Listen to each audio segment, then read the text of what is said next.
Two homeless men caught the scent of roasting meat. Driven by hunger, they rushed over, only to discover a corpse lying in the fire pit. After dawn, police arrived at the scene. The body had been severely charred. Camille observed the victim's exposed nails, clean and well-trimmed, suggesting the deceased was not a homeless person. This appeared to be a carefully planned murder and body disposal by fire. The intern discovered multiple rib fractures on the victim, along with fractures to both femurs and tibias. It looked as if someone had beaten the victim into pulp before roasting the body over a fire. The healed sternum indicated the deceased had undergone heart surgery. Camille then cut through the epidermis and found a cardiovascular stent inside, allowing them to identify the victim through the stent's serial number. Investigation revealed the deceased was named Oliver, a divorce attorney by profession. His wife mentioned that Oliver had offended many people in his life, resorting to unscrupulous methods to win cases. For other specific details, she suggested the agent speak with Oliver's assistant. The medical examiner discovered a pen embedded in the victim's neck. Hodgins tested the contents of Oliver's stomach and found that when assembled, the substances formed hamburger ingredients.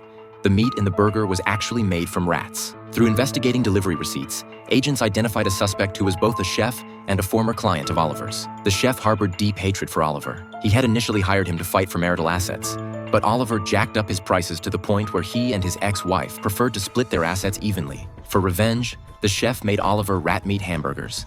He'd been doing this for 2 years now, with another year and a half to go. This conversation confirmed that Oliver's legal fees were indeed outrageously high. The agents then arrived at Oliver's office, surprised to find renovation work in progress. After knocking for some time, the assistant finally opened the door in a flustered state. The female agent noticed a pen missing from the desk, and under the lamplight, discovered blood residue. This was clearly the primary crime scene. Additionally, Booth noticed the shredder was still warm, suggesting the assistant had been destroying documents before they entered. The assistant became the prime suspect. In the interrogation room, he chose to confess honestly. He admitted that the documents he destroyed were Oliver's divorce papers and some intimate photos he had taken with Oliver's wife. After Oliver discovered their relationship, he became furious, drafted divorce papers, and vowed to destroy his wife. The assistant didn't want Oliver to harm his wife, but before he could act, Oliver died. To avoid trouble, he destroyed the photos and divorce agreement. Angela restored the shredded documents, confirming the assistant's account was truthful. When agents reviewed Oliver's recent cases, they found one particularly strange, a divorce case involving an architect couple married for 2 years. Just as the case was about to reach verdict,